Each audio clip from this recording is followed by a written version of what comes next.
الحمد لله وكفى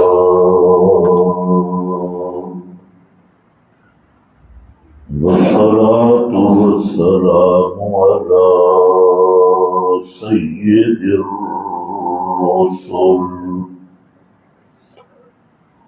على سيد الرسل وخاتم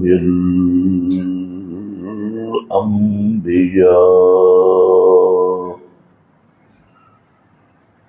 أما بعد فأعوذ بالله من الشيطان الرجيم. بسم الله الرحمن الرحيم.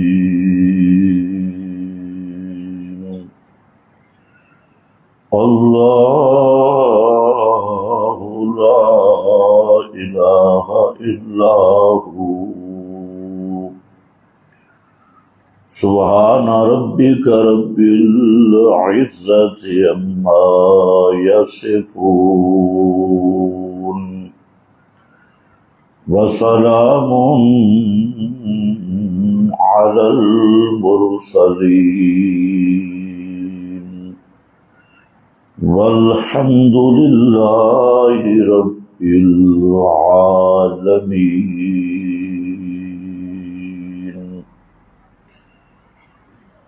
انتہائی قابل قدر بزرگوں اور بھائیوں، گزشتہ بیان میں آپ حضرات کے سامنے سورہ بقرہ کے حوالے سے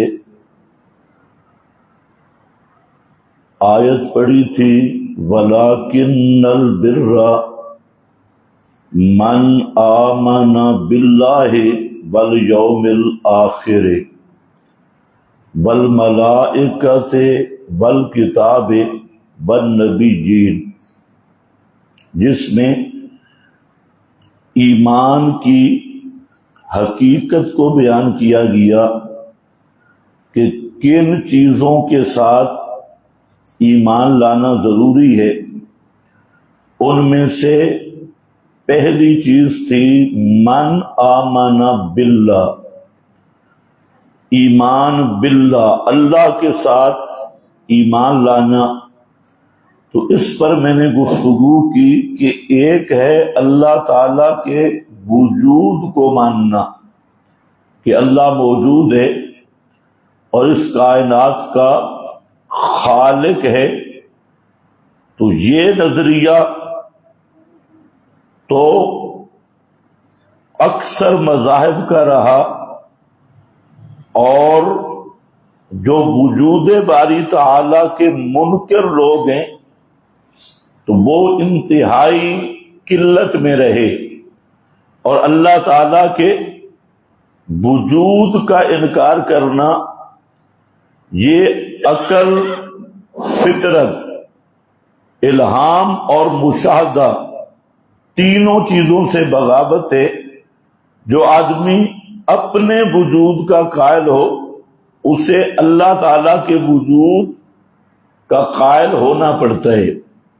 تو بہرحال یہ مسئلہ حضرات انبیاء یا آسمانی کتابوں میں زیادہ بحث نہیں کی گئی، اس پر نہ اس پہ کوئی دلائل دینے کی ضرورت سمجھی گئی، کیونکہ اللہ تعالی کا وجود وہ بالکل ظاہر باہر اور عقل و فطرت کے عین مطابق ہے. اگر چھوٹا بچہ بیٹھا ہو جو کسی چیز کو نہیں جانتا اور آپ اس کو پیچھے چھپ کر تھپڑ تھوڑا سا لگائیں وہ بچہ ادھر ادھر تلاش کرے گا اور وہ بھی سمجھ لے گا کہ مجھے تھپڑ خود بخود نہیں لگا، کوئی لگانے والا ہے۔ چھوٹا سا بچہ ہو جو بڑا عقل مند بھی نہیں، اور وہ تلاش کرے گا کہ تھپڑ ایسے نہیں لگ سکتا، کسی نے لگایا ہے۔ اسی طریقہ سے جانور ہیں، ان کے ساتھ بھی اس قسم کی حرکت کرنے سے وہ بھی چوکنا ہوتے ہیں اور ادھر ادھر متوجہ ہوتے ہیں، اور اس لیے کہ وہ بھی سمجھتے یہی ہے کہ یہ ہمیں ڈنڈا لگانے والا یا تھپڑ لگا، خود بخود نہیں لگا، کسی نے لگایا ہے۔ تو یہ شعور ڈنگروں اور جانوروں میں بھی ہے کہ کوئی فعل بغیر فاعل کے نہیں پایا جاتا، کوئی حرکت بغیر محرک کے نہیں پائی جاتی۔ تو یہ تو ڈنگر تک جانتے ہیں، جانور تک جانتے ہیں، اور جو انسان کہلوا کر اللہ تعالیٰ کے وجود کے منکر ہیں، تو وہ حقیقت میں بدترین مخلوق سے بھی خسیس ترین بد عقل ہے۔ ان میں عقل بھی مسخ ہو چکا ہے، فطرت بھی مسخ ہو چکی ہے، اور مشاہدہ کو بھی نہیں جانتے، تو الہام تو دور کی بات ہے۔ تو بہرحال یہ جو پہلا نقطہ ہے، یہ اتنا مضبوط ترین نقطہ ہے کہ اللہ تعالیٰ نے اس نقطے پر حضرات انبیاء اور آسمانی کتابوں پر دلائل ہی نہیں دیے، اس کو موضوع بحث ہی نہیں بنایا کہ اللہ موجود ہے، اس پہ بحث ہی نہیں۔ دوسرا مرحلہ ہے کہ اللہ کو وحدہ لا شریک سمجھنا۔ ایمان باللہ سے جو مقصود ہے کہ اللہ ہے اور وحدہ لا شریک ہے، اس میں عقل والوں کو بھی ٹھوکریں لگی، اور سمجھدار اور پڑھے لکھے طبقے کو بھی اس مرحلہ پہ آ کے ٹھوکر لگی کہ اللہ وحدہ لا شریک ہے، یا اللہ تعالیٰ کے کوئی پارٹنر بھی ہے، کوئی اللہ تعالیٰ کے حصے دار بھی ہے۔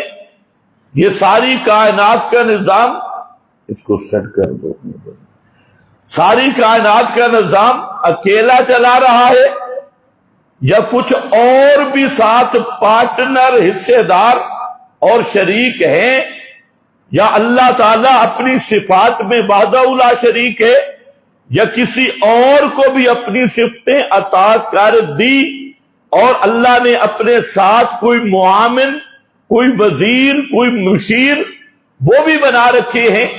یہ وہ مسئلہ ہے جس میں کائنات کو ٹھوکر لگی اور بڑے بڑوں کو ٹھوکر لگی ہے۔ تو ایمان باللہ کا مفہوم میں نے بیان کیا کہ قرآن مقدس کی بولی میں اللہ کے ساتھ ایمان کا مطلب خالص توحید پہ ایمان لانا ہے، اور توحید کے ہر پہلو کو، شرک کی ہر امیزش سے پاک رکھنا، یہ ہے ایمان باللہ قرآن مقدس کی بولی میں۔ اسی لیے قرآن مقدس نے جو عنوان کیا اللہ تعالی کی پہچان اور معرفت کا، اور پھر اس کی تفصیل کی، پورا قرآن آپ پڑھیں گے تو اللہ رب العزت نے اپنا تعارف جن کلمات پر کبھی نتیجے کے طور پہ، کبھی دعوے کے طور پہ ذکر کیا، تو وہ ہے توحید الوہیت، الوہیت والی توحید۔ تو اللہ لا الہ الا ہو، اس پر میں نے مختصر سی بات کی تھی کہ اللہ تعالیٰ کے جہاں سے قرآن تعارف شروع کرا رہا ہے کہ اللہ کون ہے، فرمایا اللہ وہ ہے جس کے سوا الہ کوئی نہیں، اللہ لا الہ الا ہو، اللہ وہ ہے جس کے سوا الہ کوئی نہیں۔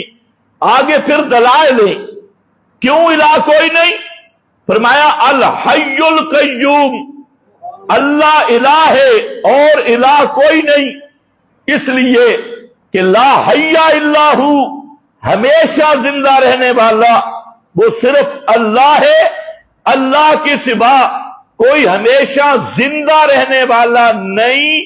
تو سمجھو الہ بھی نہیں، یہ بھی مانو الہ بھی نہیں۔ اب کتنی آسان دلیل ہے۔ کوئی دنیا میں مشرک سے مشرک کو پکڑ لو، چاہے وہ کلمہ گو مشرک ہو یا کلمہ نہ پڑھنے والا مشرک ہو۔ مشرک دو قسم ہے، ایک کلمہ پڑھ کے مشرک ہے، میں نے سورہ یوسف پڑھی تھی آیت 106، اکثر ایمان کے دعوے کے باوجود مشرک ہیں۔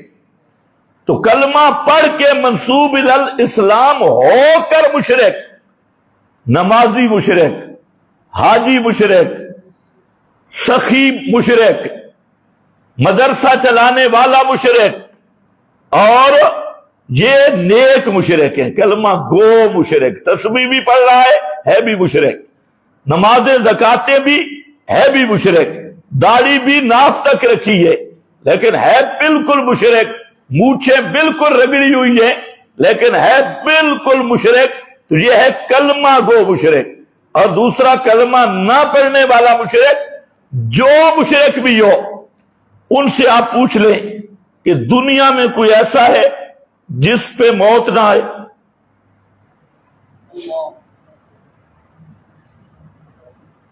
بھائی پوچھ لیں ہم سے، لفظ تو بدل دے گا زبان لیکن موت کا اقرار کرے گا۔ ایک مولوی صاحب کہہ رہا ہے ہم بھی مانتے ہیں وعدہ الہی کی وجہ سے، وعدہ اللہ کا وعدہ پورا کرنے کے لیے ایک دفعہ موت آئی، اللہ نے وعدہ کیا تھا، مجبوری تھی، اس لیے ایک دفعہ موت آئی، یہ تو ہم بھی مانتے ہیں ایک دفعہ موت آئی۔ موت تو مانی نا، جب موت مانی تو موت بتلا رہی ہے کہ جس پہ موت آئے وہ مافوق الاسباب سن نہیں سکتا۔ مافوق الاسباب سننے والا وہ ہے جو موت سے پاک ہے۔ جس پہ موت آئے چاہے ایک آن کے لیے مان۔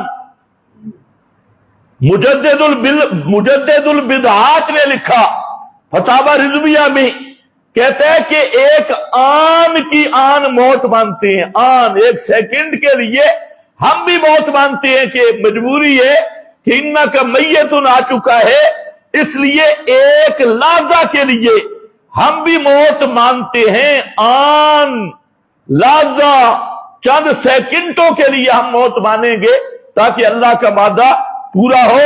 تو میں نے کہا جب موت مان لی نا تو موت نام ہے الموت عجز خالص، موت وہ مجبوری ہے، وہ محتاجی ہے، ساری محتاجیاں ساریاں بے بسیاں جمع ہو جائیں، موت والی بے بسی کا مقابلہ نہیں کر سکتے۔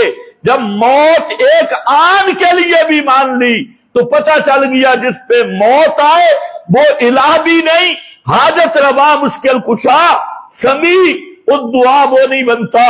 حاجت روا مشکل کشا سمیع الدعا وہ ہے جس کی شان ہے الحیو، جس کی شان کیا ہے الحیو۔ اس لیے فرمایا توکل علی الحی الذی لا یموت، یہ ہے ایمان باللہ۔ اور پوری توجہ سے بیٹھو، آج تھوڑا سا ہم ایک اور دروازے کو بھی کھولیں گے، ہاں وہ دروازہ آج کل بہت خطرناک بنتا جا رہا ہے۔ الحیو ہمیشہ زندہ رہنے والا۔ تو میں نے کہا تو آن کی آن موت مان پترا، مانتے صحیح نا، جب موت آ گئی نا تو توکل علی الحی الذی لا یموت، توکل کا معنی مفسرین نے کیا فوض الامور کلھا، فوض الحاجات کلھا، ساری حاجتیں اور سارے معاملات کے امور یہ صرف اللہ کے سپرد کر دے۔ کیوں کہ الحی الذی لا یموت، وہ اکیلا زندہ ہے جو مرنے سے پاک ہے۔ ایک آن کے لیے بھی موت مانی تو حاجت روائی بھی گئی، مشکل کشائی بھی گئی، سمیع الدعائی بھی گئی، یہ دعائیں سننے والی صفت بھی گئی۔ جب موت آئی تو پتہ چلا الہ نہیں، اور الہ وہ ہے جو بغیر اسباب کے سنتا ہو، الہ وہ ہے جو بغیر اسباب کے جانتا ہو، الہ وہ ہے جو حاجت روا مشکل کشا ہو، الہ وہ ہے جو دلوں کے حالات کو جانتا ہو، الہ وہ ہے جو پوری کائنات کی حاجتیں پوری کرتا ہو، سب کا داتا ہو، سب کا دستگیر ہو، سب کا غوث اعظم ہو، تو ایک آن کے لیے بھی موت مان لے، ایک سیکنڈ کے لیے بھی مان لے، پھر جتنی بھی تعویلیں کر، قرآن کا دعویٰ پورا ہو گیا۔ الہ وہ ہوتا ہے جس پہ موت نہیں آتی، جس پہ موت آ جائے وہ الہ نہیں ہوتا۔ آسان سی دلیل ہے۔ کچھ کہتے ہیں اتو موت ہے، بچو بچو نہیں، پھر بھی آئی تو ہے نا، اتو مانتے میں بچو، اوپر اوپر سے موت، اندر اندر سے نہیں۔ کیا جی برقع بٹا گئے، برقع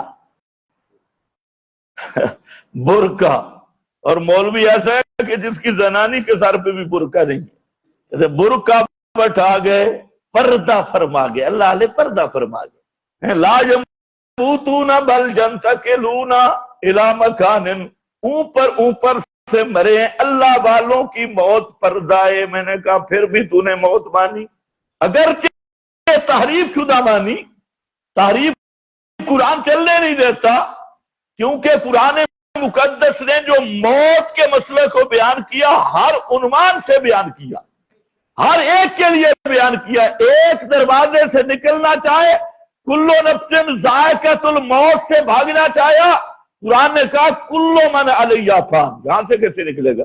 کلو شیء ہالک، یہاں سے کیسے نکلے گا؟ اور ہر پہلو کو بیان کیا۔ پھر اللہ کو پتا تھا کہ کلمہ گو مشرک کا سب سے بڑا شور ہونا ہے، اور جی نبی کے لیے موت بے ادبی ہے، پیغمبر کے لیے موت نہ کہو، میت نہ کہو، مماتی بن جاؤ گے، فلانے بن جاؤ گے، فلانے بن جاؤ گے۔ تو وفات النبی پر تو انشاءاللہ آئندہ جمعوں پہ میں گفتگو کروں گا، صرف اتنی بات میں کر رہا ہوں کہ اللہ نے سب سے زیادہ قرآن مقدس میں پیغمبر کریم کی موت کو بیان کیا، انبیاء کی موت کو بیان کیا، اور سیغے بدل بدل کے بیان کیا۔ کبھی فرمایا وما محمد الا رسول قد خلت من قبلہ الرسل، آگے افئن ماتا، اور یہ بھی آپ کو نکتے کی بات بتاؤں کہ لفظ محمد 4 مقام پہ قرآن میں ہے، قرآن پورا محمد الرسول اللہ پہ نازل ہوا، اور لفظ محمد کتنے مقام پہ آیا؟ کتنے مقامات پہ؟ 4 مقام پہ۔ پورے قرآن میں 4 مقامات پہ آپ کا نام نامی آئے، اور اگر ان مقامات پہ آپ غور کریں، ان 4 مقامات اور ان کے نکات میں غور کریں کہ کہاں کہاں آیا، کس کس موقع پہ آیا، تو ایک مقام وہ ہے جب قرآن مقدس کے نزول اور مقام کا ذکر آیا تو نزل علی محمد، آپ کا نام آیا، نازل کیا گیا اوپر محمد صلی اللہ علیہ وسلم کے، قرآن کے حوالے سے آپ کا نام آیا، اور دوسرا رسالت کے حوالے سے آپ کا نام آیا، محمد الرسول اللہ، محمد اللہ کے رسول ہیں، محمد الرسول اللہ، محمد اللہ کے رسول ہیں۔ تو کیا ہے؟ رسالت کے دعویٰ پر لفظ محمد کو ذکر کیا، محمد الرسول اللہ، اور پھر تیسرا مقام آیا اور وہ ختم نبوت کا مقام تھا، وَمَا كَانَ مُحَمَّدٌ أَبَا أَحَدٍ مِّن رِجَالِكُمْ وَلَٰكِن رَّسُولَ اللَّهِ وَخَاتَمَ النَّبِيِّينَ۔ وہاں پر بھی ایک خاص مقام پہ محمد الرسول اللہ کا نام آیا، اور ایک یہ مقام ہے آپا اماتا اور قتلا، جب موت کا ذکر کیا اور ساتھ محمد الرسول اللہ کا نام آیا، تو معلوم ہوتا ہے یہ 4 میدان، 4 اہم مسئلے تھے اور ان چاروں مسئلوں کے مقابل چار بڑے فتنے تھے، تو اللہ رب العزت نے وہاں 4 دفعہ محمد مصطفیٰ کا نام لیا ان چاروں اہم مقامات پر۔ جس طرح محمد الرسول اللہ کی رسالت کے منکر یہود اور نصارہ تھے، اور مولویوں کا پورا ترنڈا اور پیروں کے پورا لشکر مخالف تھا، وہاں اللہ نے ذکر کیا محمد الرسول اللہ، نام لیا۔ اور پھر اس دعوے پہ جو دلیل دی وہ دلیل بھی سننے والی ہے، والذین معہ، محمد اللہ کے رسول ہیں، اور اگر تم نے یہ دعوے کی صداقت سمجھنی ہے تو والذین معہ، محمد کے صحابہ کو دیکھ لو۔ والذین معہ، استاد کا کمال شاگرد پہ ظاہر ہوتا ہے، مزکی کا تزکیہ مزکا پہ ظاہر ہوتا ہے، مرشد کی محنت مرید پہ ظاہر ہوتی ہے، محمد کی رسالت اصحاب محمد سے واضح ہوتی ہے۔ محمد الرسول اللہ والذین معہ، اور پھر آگے جو ذکر کیا وہ انشاءاللہ آئے گا، والذین معہ، ایک ہی لفظ ذکر کیا، اور لفظ جہاں معہ، یہ کون ہے جو محمد کے ساتھ ہیں، اس معیت کے مقام کو بیان کیا۔ اسی کا نام شریعت میں صحبت رسول ہے، اسی کا نام صحابیت ہے۔ فرمایا اگر محمد کو رسول دیکھنا چاہتے ہو تو محمد کی رسالت کا مظہر اور اس کی سب سے مضبوط ترین دلیل وہ ابو بکر، عمر، عثمان اور ان کی جماعت کو دیکھ لو۔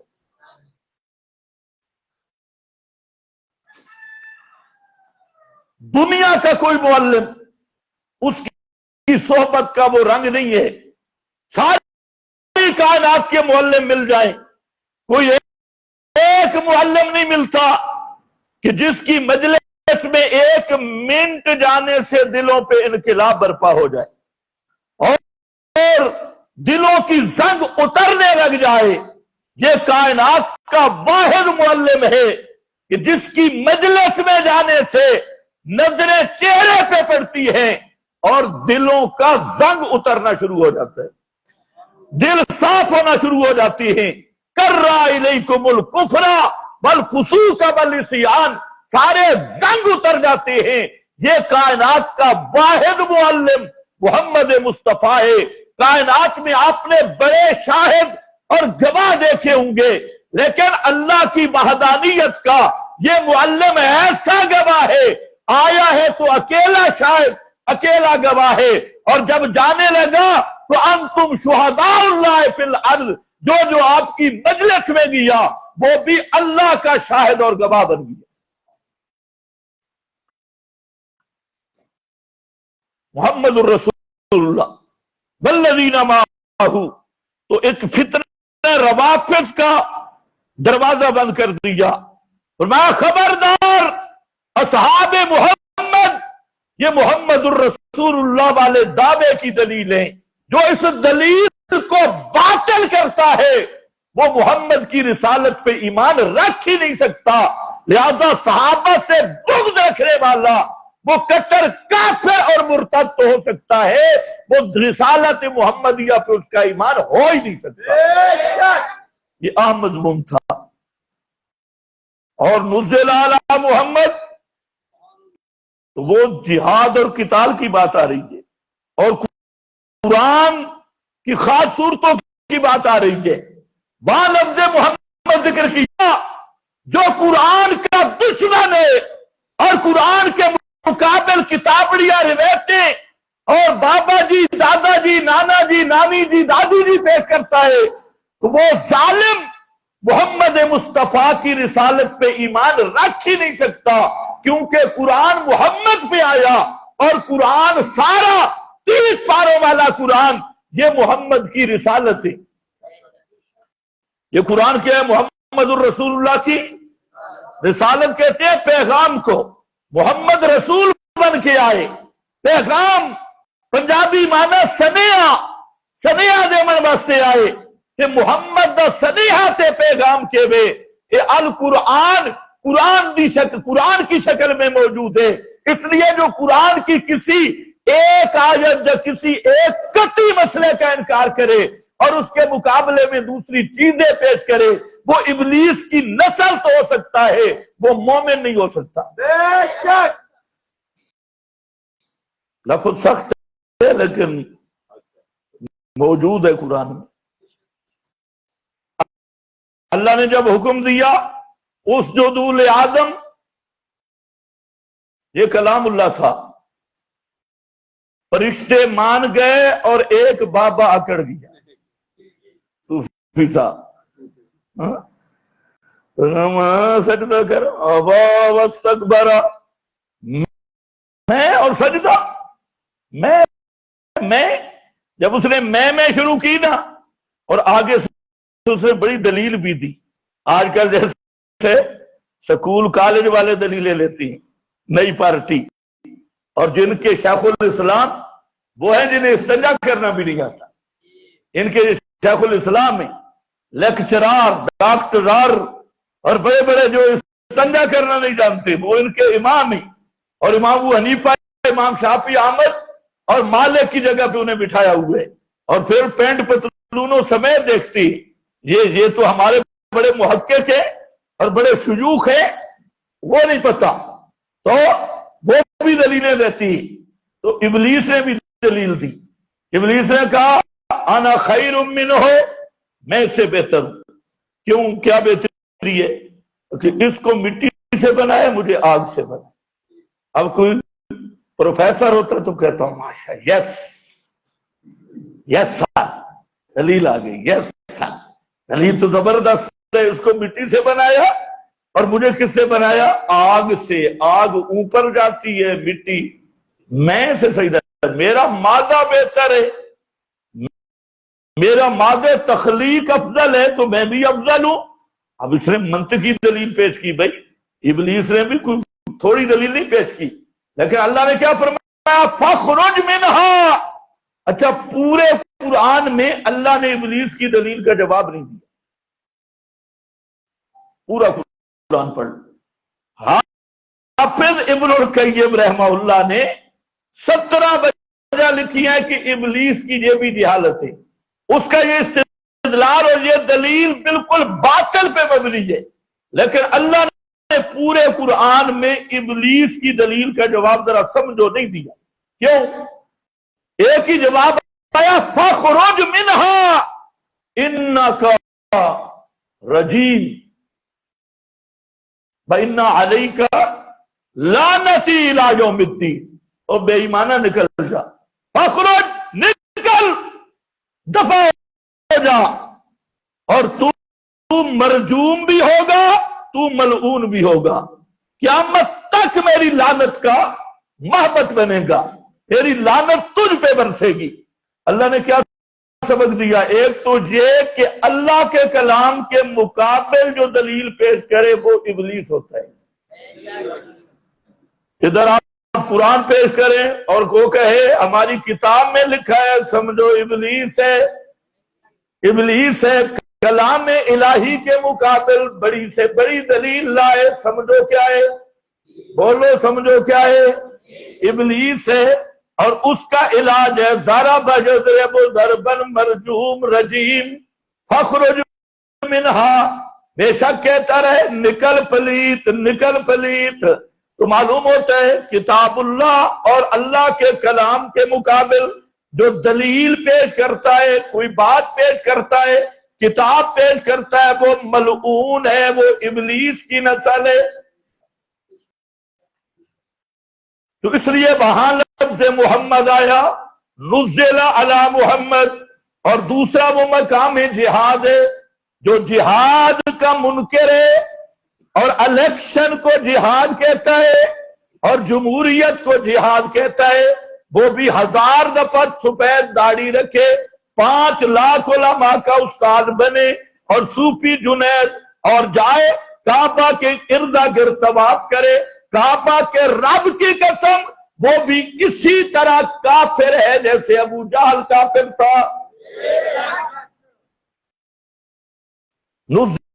خاص مقام پہ لفظ محمد ہے، ادھر بھی خاص مقام پہ، اور یہاں مقام ختم نبوت پہ ما کان محمد، وہاں بھی خاص فتنے کے رد جو فتنے ہونے تھے، مرزا کانے دجال جیسے شیطان اٹھنے تھے اور جھوٹا نبوت کا دعویٰ کرنا تھا، اللہ نے وہاں پر بھی لفظ محمد کو ذکر کر کے خاتم النبیین کی قسم کو ذکر کیا۔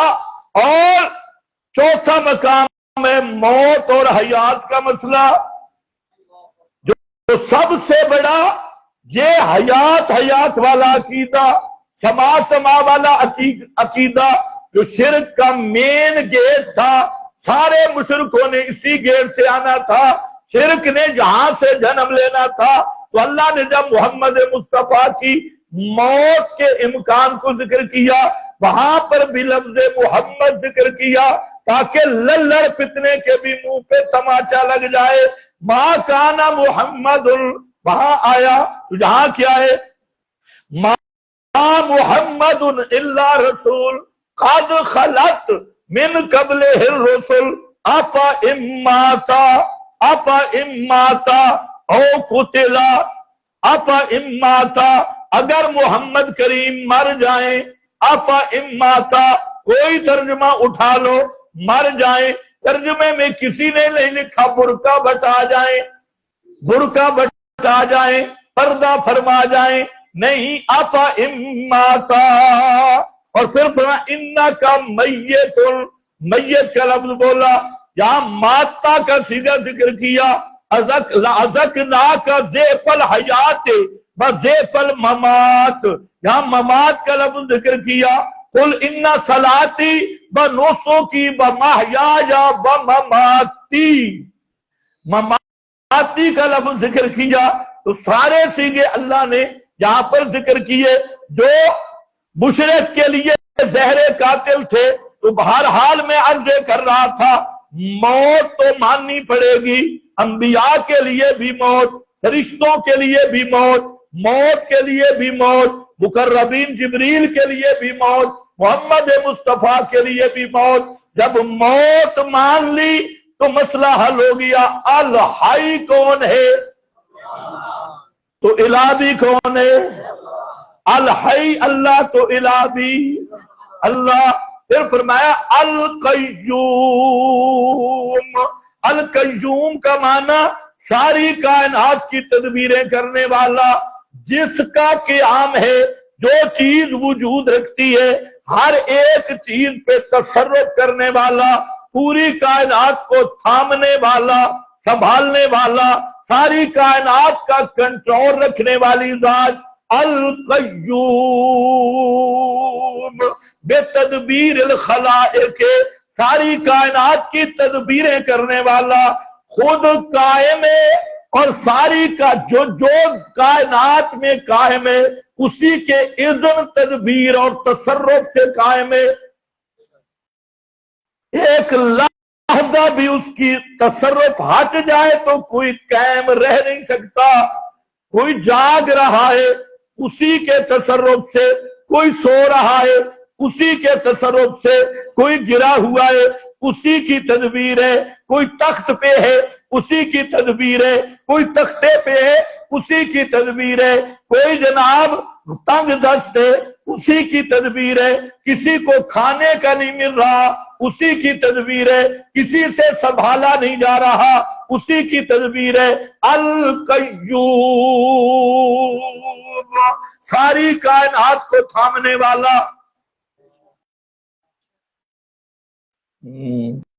ساری کائنات کو تھامنے والا، پوری کائنات کو تھامنے والا صرف اور صرف اللہ ہے۔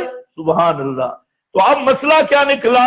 اللہ لا الہ الا ہو، اللہ وہ ہے، یہ ہے ایمان باللہ، اللہ وہ ہے جس کے سوا پکاریں سننے والا کوئی نہیں، اس لیے کہ اس کے بغیر ہمیشہ زندہ رہنے والا کوئی نہیں، اس لیے کہ اس کے بغیر قیوم کوئی نہیں، قیوم کوئی نہیں۔ پہلے تو دوسرا مارکا کہتے تھے، اب ہمارے بھی ایک پیر صاحب فوت ہوئے، ان پر کتاب شائع ہوئی، انہوں نے لکھا قیوم زمان۔ حضرت خواجہ فلاں قیوم زمان، قیوم زمان یاد رکھو، جو کسی پیر فقیر کو قیوم زمان مانتا ہے وہ بھی کٹر مشرک اور بے ایمان ہے۔ جیسے اللہ کے سوا کوئی اللہ نہیں، اسی طرح اللہ کے سوا کوئی القیوم بھی نہیں۔ القیوم یہ اللہ کی خاص صفت ہے اور یہ مخلوق پہ اس کا اطلاق نہیں ہوتا۔ قیوم زمان خواجہ نہیں، قیوم زمان صرف وہ ہے جو الہ ہے، اس کے سوا الہ کوئی نہیں۔ اب اس قیوم کی توضیح دیکھو، لا تاخذہ سنۃ ولا نوم، ساری کائنات کو تھامنے والا اور ایسا تھامنے والا ہے اس کو اونگ بھی نہیں آتی، اسے نیند بھی نہیں آتی۔ اونگ سے بھی پاک، اونگ نیند، اونگ مقدمۃ النوم، نوم اور نیند کا مقدمہ جگہ پہ، ایسا بھی کبھی نہیں ہوا۔ لا سنۃ، اس کو اونگ بھی نہیں آتی، اسے نوم بھی، نیند بھی نہیں آتی، مطلب اسے کوئی غفلت کبھی نہیں ہوئی، ساری کائنات کو برابر سنبھال رہا ہے۔ انبیاء ہیں ان پہ بھی نیند آئی، اولیاء ہیں ان پہ بھی نیند آئی، تو فرمایا جن پہ نیند آ جائے وہ بھی پکارے سننے والا نہیں، پکارے سننے والا وہ ہے جو نیند سے بھی پاک ہے، اونگ سے بھی پاک ہے۔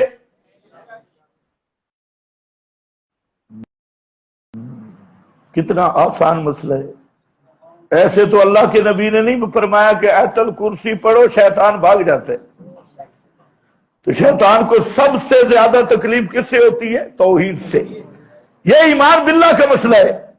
پیغمبر کریم کو بھی نیند آئی، بخاری مسلم، آپ واپس آ رہے ہیں جنگ سے، پچھلی رات تھی، ٹھنڈی ہوا چل رہی تھی، تو آپ میں جس نے عرب کی زمین دیکھی ہے اسے پتا ہے کہ وہاں ٹھنڈی ہوا کی کتنی اہمیت ہے، اور رات کا پچھلا پہر تھا تو پیغمبر کریم کو نیند آئی، سفر جاری تھا، آپ نے اعلان کیا کہ یہاں آرام کریں گے۔ التعریس، تعریس کا معنی رات کا پچھلا پہر گزارنا، تعریس، اس لیلۃ التعریس مشہور ہو گئی۔ فرمایا رات جہاں قیام کریں گے، نہیں یکلؤنا، ہمارا چوکیدارہ کون کرے گا جو ہمیں صبح کی نماز پہ اٹھائے۔ حضرت بلال نے کہا آنا، میں، اور ساتھ انشاءاللہ کہنے حضرت بلال بھی بھول گئے، آنا، میں حاضر ہوں، میں چوکیداری کروں گا۔ نبی کریم علیہ السلام سو گئے، صحابہ سو گئے، حضرت بلال اپنا سورج مشرق کی طرف منہ کر کے بیٹھ گئے کہ ابھی وہ روشنی جب صبح صادق کی نکلتی ہے تو پھیلتی ہے، وہ روشنی نکلے گی تو ابھی میں دیکھ کر نبی پاک علیہ السلام کو بتاؤں گا۔ حضرت بلال ایسے دیکھ رہے حتی غلبت عیناہ، گئے، حضرت بلال پہ بھی نیند آ گئی، غلبت عیناہ۔ کئی لوگ اعتراض کرتے ہیں یہ کیسے؟ میں نے کہا یہ مسئلہ آیا ہی یہی سمجھانے کے لیے، لا تاخذہ سنۃ ولا، اونگ اور نیند سے پاک کون ہے؟ صرف اللہ۔ پیغمبر کریم سو گئے، صحابہ سو گئے، حتیٰ کہ سورج نکلا اور سورج کی تپش لگی، سورج کی تپش لگی اور سورج کی حرارت، اور جب تپش لگی تو اس میں بعض صحابہ جاگے، پھر انہوں نے اللہ اکبر کہا، پیغمبر کریم کی بھی آنکھ کھل گئی۔ بعض روایتوں میں کہ آپ پہلے جاگے، بہرحال کوئی نیند سے اٹھا اور دیکھا تو بلال ابھی بھی سویا ہوا ہے، پلان پہ سر رکھ کے، تو وہاں پر اسی طرح خراٹے آ رہے ہیں حضرت بلال کے۔ تو آپ صلی اللہ علیہ وسلم نے بلال کو اٹھا کر پوچھا بعض روایتوں میں حضرت عمر نے کہا کہ بلال کو میں جگاتا ہوں، آپ لوگ نہیں، آپ نہیں، میں جگاؤں گا، کیونکہ حضرت عمر اگر جگاتے تو تھوڑا سا بلال کا مسئلہ بھی بن جاتا۔ تو خیر آپ نے جگایا اور بلال سے پوچھا کیا ہوا تجھے؟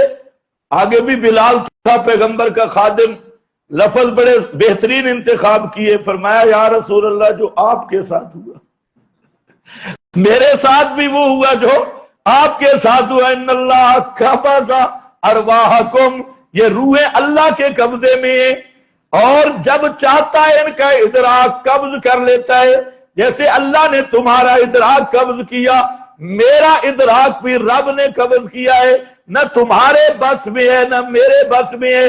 آپ نے فرمایا چلو اس وادی سے آگے نکلو، جب آگے گئے تو صبح کی نماز پڑھی اور باجماعت نماز پڑھی۔ ایک تو امت کو یہ مسئلہ سمجھانا تھا کہ نماز رہ جائے تو پھر قضا پڑھ لیا کرو، اور دوسرا امت کو یہ سبق دینا تھا کہ نیند امام کائنات محمد مصطفیٰ پہ بھی آ جائے تو محمد الرسول اللہ کو بھی دنیا کے حال کا پتہ، دنیا کا ادراک محمد مصطفیٰ کو بھی نہیں ہوتا۔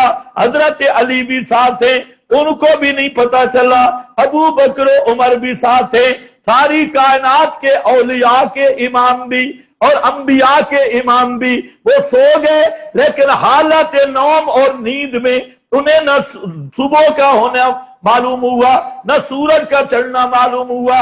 معلوم ہوتا ہے پیغمبر پہ بھی نیند آتی ہے، صحابہ اولیاء پہ بھی نیند آتی ہے، اور نیند میں وہ اپنے وجود سے بھی بے خبر ہوتی ہیں، وہ پکارنے والوں کی پکاریں کہاں سنیں گے؟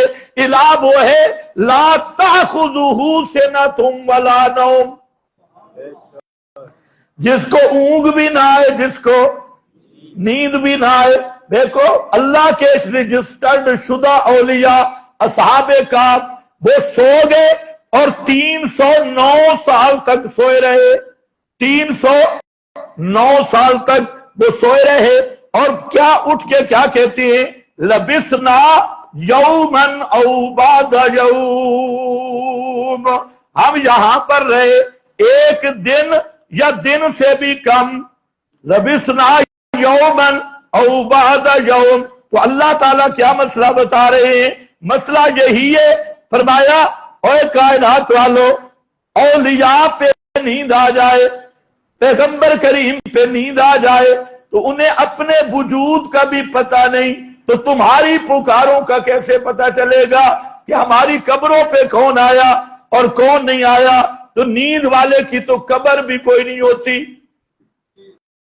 وہ تو سوئے تھے نا۔ تو کمال تو اس بے ایمان کی ہے جو کہتے ہیں مردے سنتی اور مردے دیکھتی ہے، جہاں زندہ ہے نائم انہیں پتہ نہیں ہے۔ تو لا تأخذہ سنۃ ولا نوم، یہ اللہ کا تعارف ہے، وہ اونگ سے بھی پاک ہے، نیند سے بھی پاک ہے۔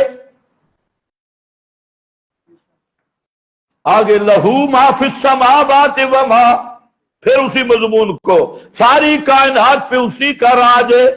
من ذا الذی، یہ ہے اصل مقصود، من ذا الذی یشفع عندہ الا باذنہ۔ مشرک کہا کرتے تھے کہ جو اللہ والے ہیں نا یہ اللہ کو مجبور کر دیتی، اللہ ان کی محبت میں مجبور ہے، جیسے باپ بیٹی سفارش کرے باپ مجبور ہو جاتا ہے، جیسے بیٹا باپ کو مجبور کرتا ہے، بیوی خامد کو مجبور کرتی ہے، اولاد والدین کو مجبور کرتی ہے، دوست کو مجبور کرتا ہے، تو یہ اللہ والے اللہ کو بھی مجبور کر دیتی۔ یہ جب بات کرے نا، گوری صاحب کہہ رہا تھا اے لے جبت اے لے تسبت اے لے راگ فکردہ، پیر اللہ نہ رس گیا، پیر اللہ سے ناراض ہو گیا، فلا ہو گیا۔ یہ نظریہ تھا وہ خالص کٹر شرک والا، جنہوں نے اللہ کو مجبور سمجھا، چاہے محبت میں چاہے خوف میں۔ یہ محبت میں مجبور سمجھتے تھے، جیسے مخلوق مجبور ہو جاتی ہے، ان کا نظریہ تھا اللہ بھی مجبور ہے، بابا بس منہ کھولے سے ہی اللہ کو بھی دروازہ کھولنا پڑ جاتا ہے. آج بھی نظریہ ہے یا نہیں؟ فرمایا من ذلذی دراؤدی بوتھی بھی کھاؤ میں من ذلذی ہے کون جو رب کو مجبور کر سکے. من ذلذی کون ہے وہ یشفع عندہ جو اس کے سامنے اپنے ہونٹ بھی کھول سکے.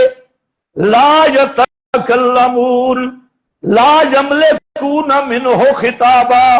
تم تو جیجڑیاں کہتے ہو مجبوریاں کہتے ہو. لا یملکون منہ خطابا ایک جملہ ایک کلمہ کے لیے بھی اس کے سامنے منہ نہیں کھولا جا سکے گا. ہاں شفاعت ہوگی لیکن ہوگی اس کے اذن کے ساتھ. جس کے لیے اجازت دے گا جتنی قدر اجازت دے گا جس کو اجازت دے گا جس وقت اجازت دے گا 4 شرطوں کے ساتھ یہ شفاعت اذنی ہے. پہلی شرط ہے شفیع جس کو اجازت دے گا. دوسرا مشفوع لہ جس کے لیے اجازت دے گا. تیسرا قدر الشفاع جتنی اجازت دے گا. اور چوتھا ہے وقت الشفاع جس وقت اجازت دے گا. جس کے لیے یہ 4 شرطیں ہوں گی اس اذن کے ساتھ شفاعت ہوگی. باقی یہ نہیں کہ پیر لجپال سے آلتے بیڑا پار. یہ مشرکوں کا عقیدہ ہے. فلانا لے 11ویں آلے دنا تے ڈوبی ہوئی تر پے گی تے ڈوبی ہوئی تر پے گی لے 11ویں والے دنا. یہ ہے مشرکوں والی شفاعت کا نظریہ. اللہ فرماتی ہے من ذلذی وہ ہستی جس کی عظمتیں تم نے سنی جس کے سوا الہ کوئی نہیں جس کے سوا زندہ کوئی نہیں جس کے سوا قیوم کوئی نہیں جس کے سوا بادشاہ کوئی نہیں. ایسی ہستی کو بھلا ہے کوئی جو مجبور کر سکتا ہو؟ کوئی اسے مجبور کرنے والا نہیں ہے. من ذلذی یشفع عندہ الا باذنہ یعلم ما بین ایدیہم وما خلفہم. وہ اکیلا ہے جو جمیع ما کانا جمیع ما یکون کو جانتا ہے. یعلم ما بین ایدیہم آگے مخلوق کے کیا ہے پیچھے کیا ہے ماضی میں کیا ہے استقبال میں کیا ہے آسمانوں کے نیچے کیا ہے اوپر کیا ہے مخلوق کی طرف رخ کرو تو کیا ہے پشت کرو تو کیا ہے. یعلم ما بین ایدیہم وما خلفہم. اللہ خود جانتا ہے صرف وہی جاننے والا ہے کہ مخلوق کے ما کان کیا ہے ما یکون کیا ہے. اور فرمایا بلا یحیطون بشیء من علمہ. اس کائنات میں ایک بھی ایسا نہیں کہ کسی ایک چیز کا بھی علمی احاطہ کر سکے. ایک چیز کا بھی. تم تو کہتے ہیں نا جمیع ما کان وما یکون. اللہ فرماتے ہیں جمیع ما کان چھوڑو کسی ایک چیز کا بھی پورا علم اللہ کے سوا کسی کو نہیں. حقیر سے حقیر چیز مکھی ہے.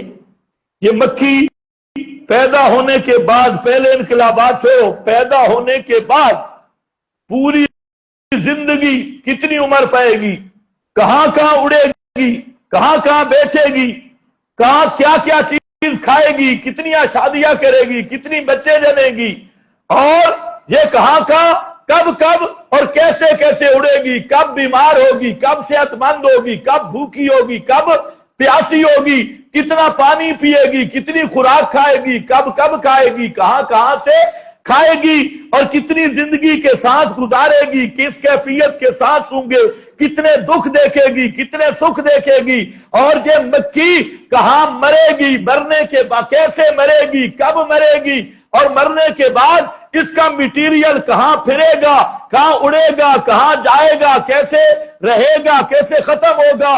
لا یحیطون بشیء من علمہ جمیع ما کان ما یکون. چھوڑو ایک حقیر چیز کا بھی ساری زندگی کے حالات کو جاننے والا صرف اللہ ہے. بے شک یہ ہے اللہ کا تعارف. اللہ لا الہ الا ہو وسع کرسیہ السماوات والارض پورا خلاصہ بیان کر دیا. وسع کرسیو کرسیہ، اس کی کرسی نے گھیر رکھا ہے آسمانوں کو بھی اور زمین کو بھی. اس کی کرسی نے گھیرا ہے. اس کے دو معنی ہیں. ایک یہ ہے کہ کرسی سے مراد اقتدار ہے، حکومت اور تصرف ہے. آپ بھی کہتے ہیں نا کرسی کے لیے جنگ ہو رہی ہے، تو کیا مراد ہے؟ ان کے گھر میں کرسی نہیں ہے. عمران خان اور نواز شریف اور مولانا کے گھر کرسیاں تو ہوں گی. کرسی کی جنگ کیا؟ اقتدار سے کنایا ہے. سارے آسمان و زمین کو گھیرنے والی اس کی کرسی ہے، اس کا تصرف اور اس کا علم ہے. کرسی السماوات والارض. اور دوسرا یہ کہ کرسی مانا و معلوم بل کیف و مجہول بل بات و عنہ بدا. ہم ایمان رکھتے ہیں اس کی کرسی ہے، لیکن جن کرسیوں کا تصور ہمارے ذہن میں ہے اس مشابہت سے وہ پاک ہے. لیس کمثلہ شیء، اس جیسی کوئی چیز نہیں. جو کرسیاں تمہارے ذہن میں ہیں وہ کرسی ایسی نہیں ہے، اور جیسے وہ کرسی ہے وہ تمہارے ذہن میں نہیں آ سکتی. کما یلیق بشانہ. اور فرمایا العظیم العظیم، ذات کے اعتبار سے سب سے اونچا ہے، کسی سے مجبور نہیں ہوتا. العظیم صفات کے اعتبار سے سب سے عظیم ہے، اپنی صفتیں کسی کو دیتا نہیں، اپنے خواص کسی کو عطا نہیں کیے. اکیلا حاجت روا، اکیلا مشکل کشا، اکیلا داتا اور اکیلا غوث اعظم، یہ اس کی شان ہے. یہ ہے وہ مقام قرآن جس میں اللہ کی تعریف بیان کی اور بتایا کہ اللہ کون ہے. باقی آپ قرآن پڑھیں گے کئی مقامات پہ آپ کو مضمون یہی ملے گا. ہم نے تو مسئلہ بیان کرنا تھا. سب سے پہلی بنیاد جس پہ ایمان لانا ہے وہ کیا ہے؟ ایمان باللہ. وہ کیا ہے؟ ایمان. توجہ ہے میری طرف توجہ کرو. وہ کیا ہے؟ ایمان باللہ. آج دنیا میں ایک نیا کفر، نیا الہاد اور نیا مذہبی بے غیرتی کے نام پہ ایک نیا فرقہ وجود میں آیا ہے عالمی طور پہ، جس کا تعارف کروانا میں ضروری سمجھتا ہوں. عالمی طور پہ ایک نیا مذہب، نیا فرقہ وجود میں آیا، اور اس کے کئی نام ہیں. ایک نام اس کا ہے الاتحاد بین المذاہب، اور دوسرا نام ہے وحدت الادیان، اور تیسرا نام الاخاء. الاخاء یہ مختلف ناموں سے، عرب میں بھی عجم میں بھی. جب ہم عرب میں تھے وہاں پر بھی اس کے بہت سارے شواہد ملے، اور اس وقت وہ فتنہ اسلام آباد کے اندر بھی موجود ہے اور اس کے دفتر قائم ہو چکے ہیں. وہ ہے کیا چیز؟ وہ کہتے ہیں کہ مذہبی آزادی. مذہبی آزادی کیا کہتے ہیں؟ جو حضرت ان میں کئی فرقے درمیان میں شاخیں ہیں، جو اصل مقصد ہے کہ یہود، نصارہ، عیسائی اور مسلمان یہ سب کے سب مومن ہیں، مسلم ہیں، اور سب کے سب جنتی ہیں. یہودی بھی، عیسائی بھی، مسلمان بھی، بلکہ اب ہندوؤں کو بھی ساتھ ملایا. ہندو بھی. تو وہ کہتے ہیں جو دو نقطے مانتے ہیں، قیامت کو اور کسی نہ کسی وجہ سے حضرت ابراہیم یعنی نفس نبوت کا تصور ہے، تو یہ فرقے نجات پانے والے ہیں، یہ آپس میں بھائی بھائی ہیں. اور سارے یہودیت، نصرانیت، اسلام یہ سب ایک ہی مذہب ہے، اور تورات، انجیل، قرآن یہ سب ایک ہی کتاب ہے، اور یہ سارا دین ایک ہے. نہ محمد پہ ایمان لانا ضروری ہے، نہ عیسیٰ پہ ایمان لانا ضروری ہے. حضرت ابراہیم کے ملت کا جو مدعی ہے وہ مومن بھی ہے، وہ مسلمان بھی ہے. توجہ ہے؟ یہ پہلے ذہن بنایا گیا آپ لوگوں کا. پہلے یہود نصارہ نے کام کیا، روافض کے دروازے سے مسلمانوں میں شرک کو داخل کیا. یہ جتنا شرک آیا اور شرکیہ نظریات آئے، یہ عبداللہ ابن سبا گیٹ سے. کون سا گیٹ؟ بولو بولو، ٹائم بڑا کم ہے. کون سا گیٹ اور کون سا دروازہ؟ عبداللہ ابن سبا. یہ وہ یہودیت کا گیٹ ہے جس سے یہودیت اسلام کے اندر آئی اور اسلامی لباسہ یہودیت نے اڑائے. وہ عبداللہ ابن سبا جو اصل التشیع ماخوذ من الیہودیت، تو یہ روافض یہ اسی کا چربہ ہے یہودیت کا، اسی سے یہ گیٹ کھلا.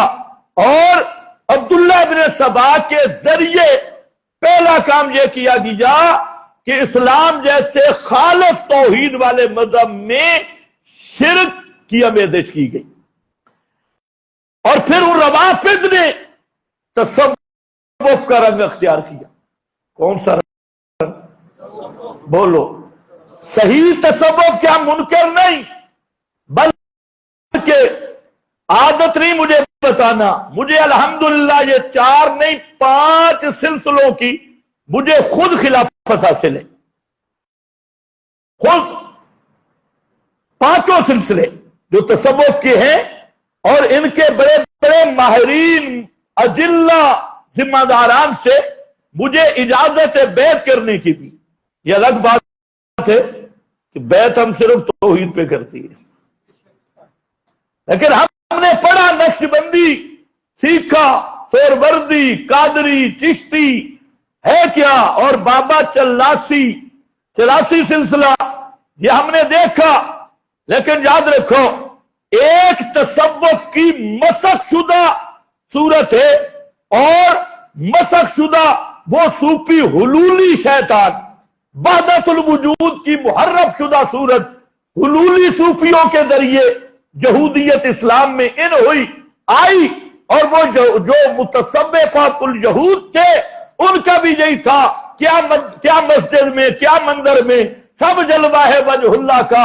انہوں نے بھی کہا مسجد کیا مندر کیا، بس سب کا مقصد اللہ کو یاد کرنا ہے. انہوں نے آ کے مذہب کی پابندیاں ختم کر دی. اسی لیے بڑے بڑے شعراء جو اس دھن کے گزرے، اس مذہب کے گزرے، جعلی تصوف کے، انہوں نے کہنا شروع کر دیا کہ مذہب دے جھگڑے اساں چھوڑ دیتے تے عشق دا جھگڑا چھڑا کوئی نہیں سکتا. مذہب دے جھگڑے اساں چھوڑ بیٹھے تے عشق دا جھگڑا چھڑا کوئی نہیں سکتا. انہوں نے کہا ہندو بھی، سکھ بھی، مجوسی بھی، یہ بھی اللہ تعالیٰ کی رضا حاصل کر سکتے ہیں، یہ بھی اللہ کے مقرب بن سکتے ہیں. لہذا اللہ کے قرب کے لیے اسلام اکیلا راستہ نہیں، یہودیت بھی اللہ کے قرب کا ذریعہ ہے، عیسائیت بھی اللہ کے قرب کا ذریعہ ہے، ہندو مت بھی اللہ کے قرب کا ذریعہ ہے. اس لیے انہوں نے یہودیت ابن سبا اور روافض کی شکل میں آئی، اور اس کی جو اگلی شکل بدلی وہ جعلی تصوف اور متصوفین کی. انہوں نے مسجد مندر کا فرق ختم کیا اور انہوں نے نماز، روزہ، حج، زکات کو معطل کیا، اور مراقبوں پر اور چلوں پر اور جوگ پن پر اور محنت و ریاستوں پر انہوں نے اللہ کی پہچان کا معیار رکھا.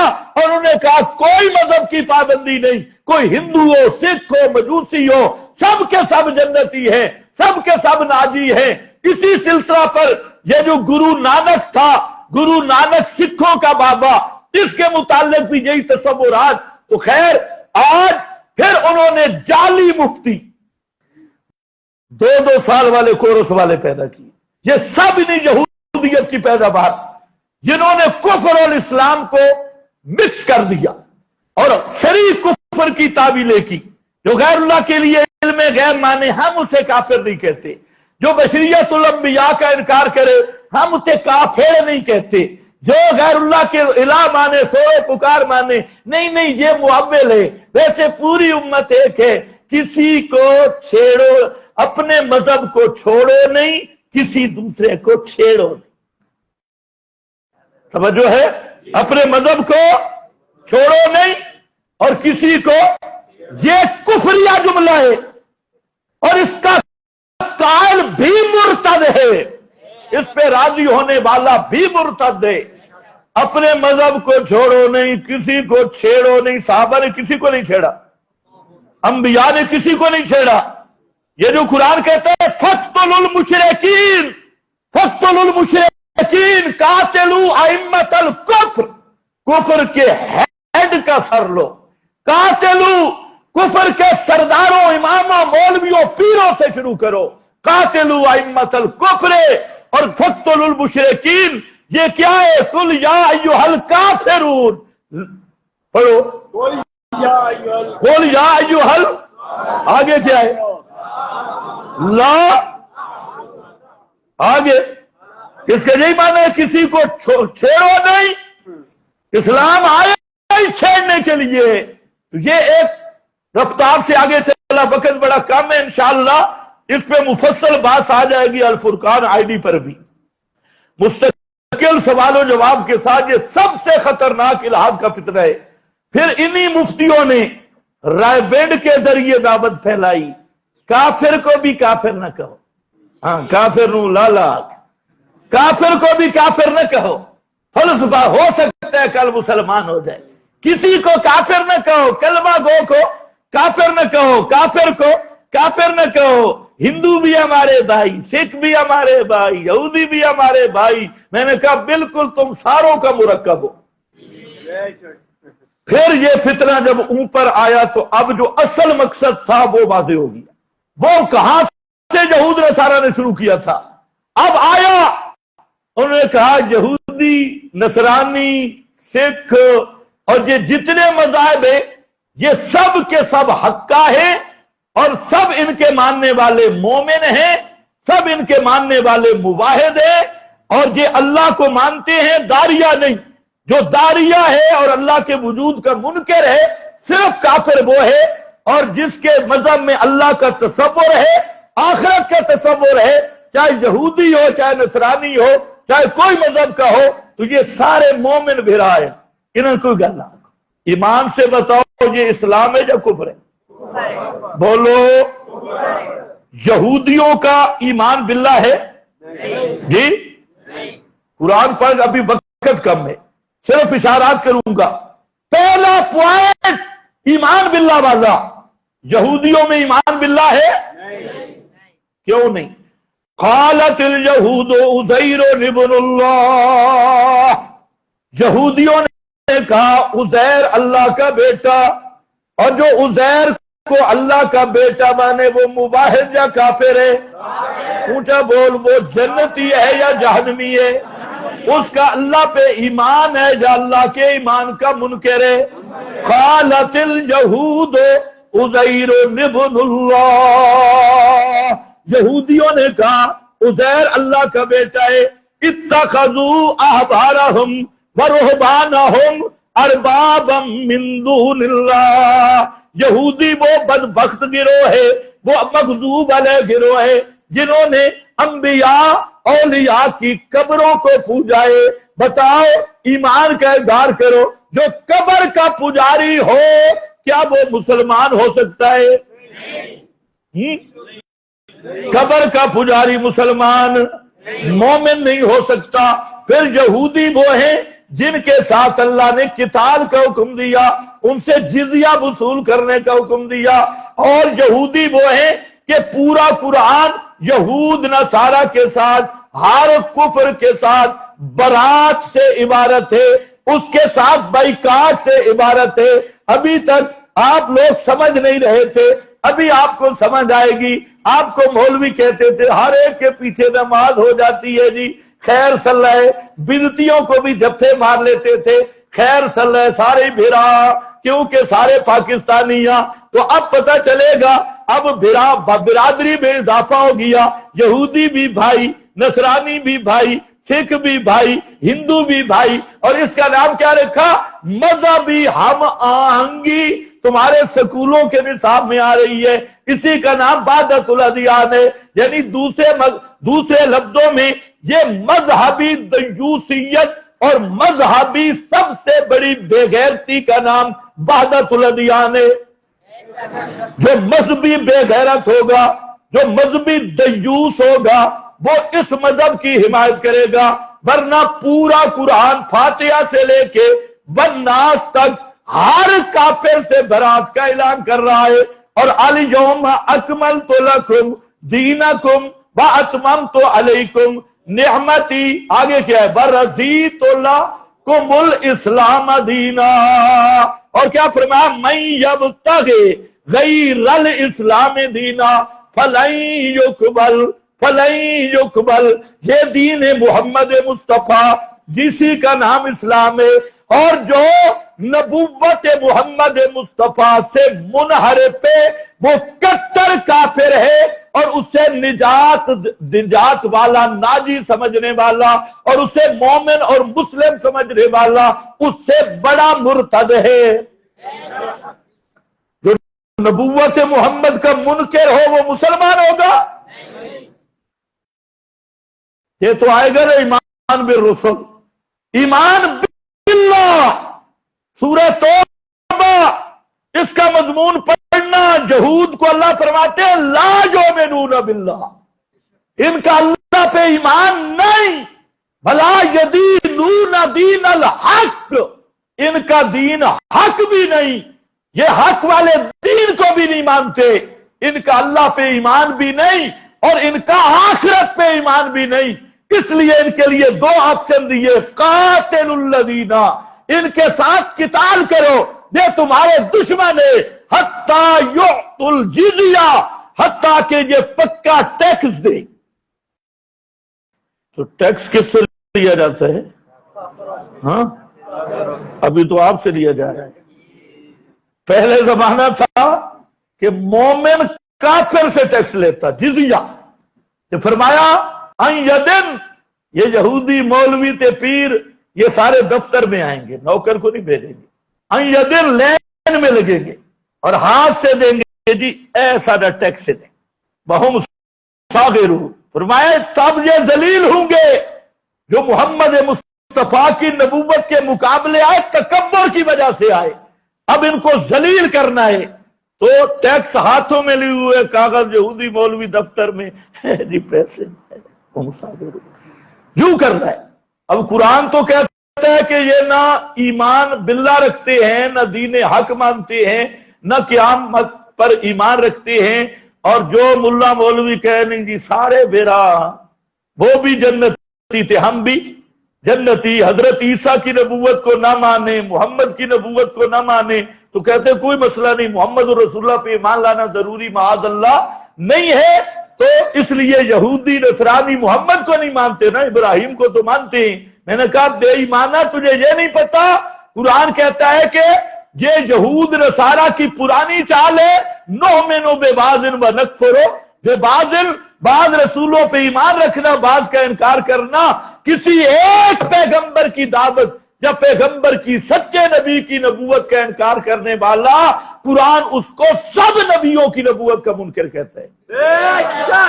تو کوئی مسلمان ہو کے اس بے غیرت مذہب دیوس تحریک کا وہ حصہ نہیں بن سکتا۔ دعا ہے کہ اللہ ہمیں صحیح استقامت دین حق پہ نصیب فرمائے۔ اگلا جمعہ ذرا جلدی آنا، کیونکہ اگلا جمعہ مفصل ہوگا، اور انشاءاللہ اگلا جمعہ 12:40 پر فقہ شروع ہو جائے گا۔